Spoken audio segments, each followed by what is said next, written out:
कृष्ण मंदिर में रोज ये देख लीजिए आपके रोज कीर्तन होता है। कोई दिन ऐसा नहीं जाता जो कीर्तन नहीं होता। और जो यहाँ पर अभी आप देख रहे थे जितने भक्त बैठे हुए थे वो सब डेली कीर्तन करते हैं भाई, डेली कीर्तन, एक दिन नहीं उनका चूकता, आंधी हो बरसात हो कुछ भी हो। ये देखिए यहाँ पे भी घाट के पास कितने लोग बैठे हैं, है ना। अलग ही शांति मिलती है भाई, अलग ही शांति। हरिद्वार से बढ़ के, हरिद्वार से बढ़िया कुछ भी नहीं है। अलग ही हो रहा है इस मंदिर का। यहाँ से सीधे गंगा जी का घाट है, यहाँ से आओ, मंदिर आओ, घूमो और किसी भी समय आ जाओ यहाँ तो उसी समय बढ़िया लगता है। पहले इस घर में हमारे बुआ जी फूफा जी रहा करते थे, अब तो बहुत पुराने हो गए हैं। देखो ये वाले घर, इनमें बुआ जी फूफा जी रहते थे क्योंकि वो राधा कृष्ण मंदिर के पुजारी थे। फूफा जी वही देख रेख करते थे। बुआ जी के घर के बाहर ही खड़ी हूँ और इन्होंने मुझे एक बात बताई थी, पता नहीं वो मजाक में बताई थी क्या, कि हमेशा फूफा जी नहलाते धुलाते थे इनको, कृष्ण जी को ना, और वही इनका सब कुछ करते थे। तो एक बार शायद वो बीमार थे तो उनके भाई थे छोटे, तो वो इनको नहलाने लगे। तो नहलाते नहलाते वो बड़े मजाकिया टाइप के थे, नहलाते नहलाते ना उनके थाइस पे ऐसे हाथ मारते हुए कह रहे हैं भाई बहुत खाते हो, तगड़े हो रखे हो पूरे, है बढ़िया सेहत हो रखी है। और ऐसे उन्होंने एक दो बार उनके थाइस पे हाथ मारा होगा, वह हाथ वहीं चिपक गया ये, और फिर इतनी क्षमा याचना करनी पड़ी, इतना सब कि तब उनका हाथ वहाँ से छूटा। और उसके बाद खैर पैरालाइज भी हो गए थे वो बाद में लास्ट में तो। लेकिन भाई भगवान जी के साथ मजाक नहीं, अगर ये बात सच है तो हम तो सुनते हैं उस बात को और वो कहते हैं नहीं ये सच है, प्रमाण को क्या कह सकते हैं। लेकिन भाई इनका ऑरा अलग ही है कृष्ण जी का। एक बार आप देखेंगे ना ये राधा कृष्ण जी की मूर्त, लगेगा साक्षात सामने है। तो यहाँ तो आना मेरा बहुत दिन बाद हुआ और अब मैं जा रही हूँ घर वापस, क्योंकि अभी पापा जी को कॉफ़ी नहीं दी है, चाय नहीं दी है, इसलिए ना। और ये हमारे यहाँ का बड़ा अखाड़ा है, बड़ा अखाड़ा है ये। जो हमारे मकान हैं यहाँ पे कनखल में वो इसी अखाड़े के हैं। ये बड़ा अखाड़ा कहा जाता है। उसके पीघरी की तरफ ही शमशान घाट है।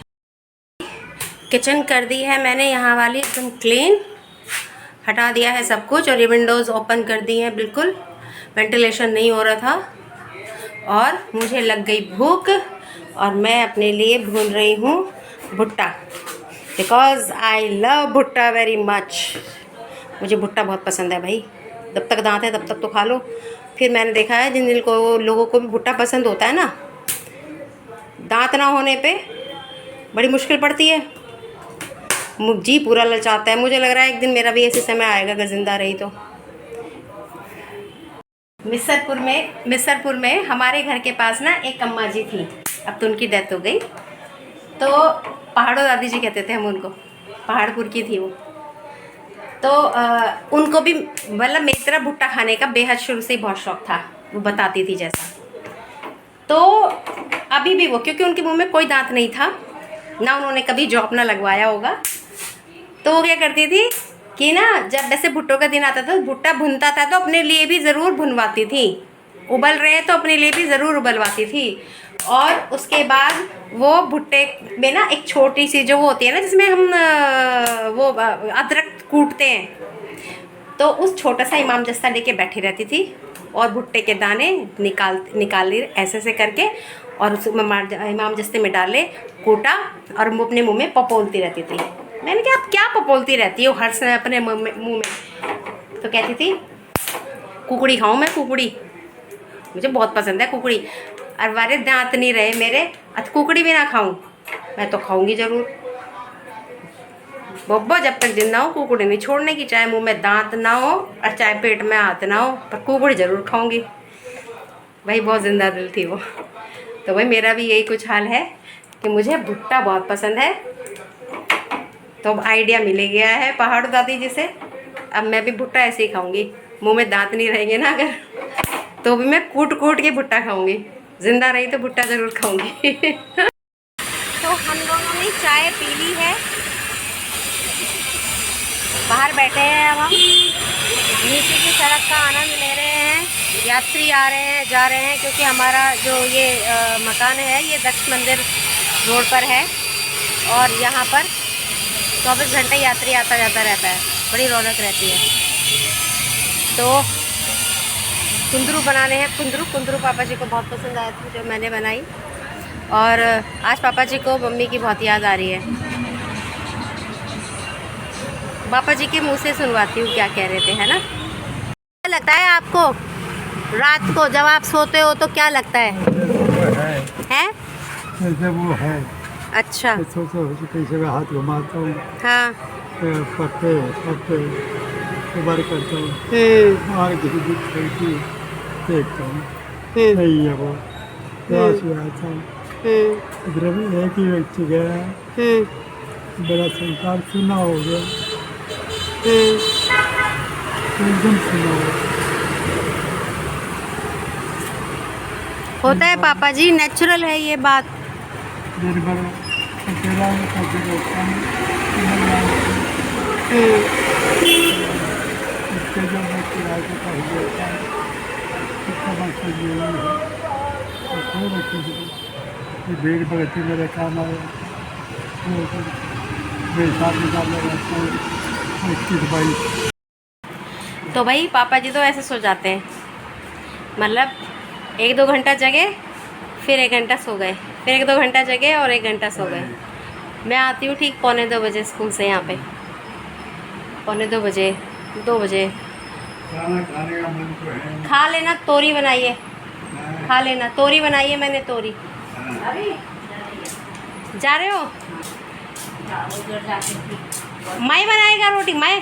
हाँ चलो ठीक है, मैं बना देगा, माई बना देगा, कोई बात नहीं।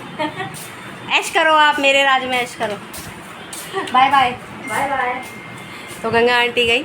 जब मैं यहाँ होती हूँ तो गंगा आंटी किचन में नहीं जाती भाई, मतलब किचन में वो सोचती है बस खाना तो आप ये बना ही देंगी, ज़्यादातर ऐसे ही हो रहा है। पर मैं भी ये सोचती हूँ मैंने कि चलो कोई बात नहीं, अगर शाम को मैंने बना दिया, ये बहुत बड़ी बात है कि उनके पास समय नहीं है बिल्कुल भी, लेकिन फिर भी वो दिन में अच्छे से खाना खिला के जाती हैं पापा जी को, ये बहुत बड़ी बात है। जब हम अवेलेबल हैं तो कोई ऐसी चीज़ नहीं है कि यही बनाए, क्योंकि इनके पास समय की सच में बहुत कमी होती है। लेकिन दिक्कत यहाँ है कि जब सुबह 4 बजे सो के उठती हूँ मैं, तो मुझे 2 बजे आके बहुत देर तक तो भूख लग रही होती है। चलो भूख तो मैं मार लेती हूँ, क्योंकि आते ही मेरी भी हिम्मत नहीं होती कि मैं कुछ बना के खाऊं, और सर में दर्द भी रहता है क्योंकि बहुत तेज़ सफ़र में आना जाना, और फिर उसके बाद मतलब गर्मी भी बहुत ज़्यादा रहती है। लेकिन इनकी नींद पूरी हो चुकी होती है पापा जी की, और ये उस समय 2:30 बजे करीब जग जाते हैं। और फिर उठने के बाद मंजू धूप निकल रही है, कपड़े धो लें, और फिर या फिर चलो ठीक है मैं भी थोड़ा सा लेट ही रहूँगी कि भाई हाँ धो लूँगी, सुखा दूँगी। उसके बाद ये चलना शुरू कर देते हैं, और चलना शुरू कर देते तो आए कभी यहाँ से पकड़ेंगे, कभी मतलब कि भाई मुझे लगता है गिर तो नहीं गए। मैं एकदम से उठती हूँ हड़बड़ा के, और उस हड़बड़ा के उठने में फिर और सर में दर्द ही होता है, इसलिए मैं लेटती ही नहीं हूँ। तो मतलब दिन में आराम बिल्कुल भी नहीं मिल पा रहा है ना, ये चीज़ है। चलो कोई बात नहीं, ये सब चीज़ें होती हैं बुज़ुर्गों के साथ। हमारा सौभाग्य है कि इनके इतने सारे बच्चों में से हमें ये सौभाग्य प्राप्त हो रहा है कि हम इनके लिए कुछ कर पा रहे हैं।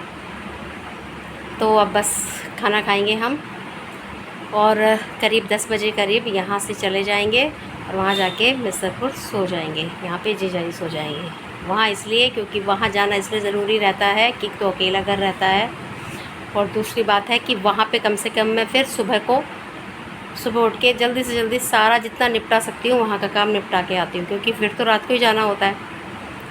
तो दोनों घर मैनेज करना बहुत ही चैलेंजेबल है भैया। बहुत बड़ा चैलेंज है ये। देखते हैं कब तक ये चैलेंजेस आते रहेंगे लाइफ में। वैसे ही बहुत सारी परेशानियां हैं लाइफ में। तो आप सभी को शुभ रात्रि। कल फिर मिलेंगे। कोशिश करूँगी कि आपके लिए पापा जी की कुछ नई नई चीज़ें, नई नई बातें आपके सामने रखूँ, और पापा जी का छोटा सा व्लॉग आपके सामने रखूँ। Good night.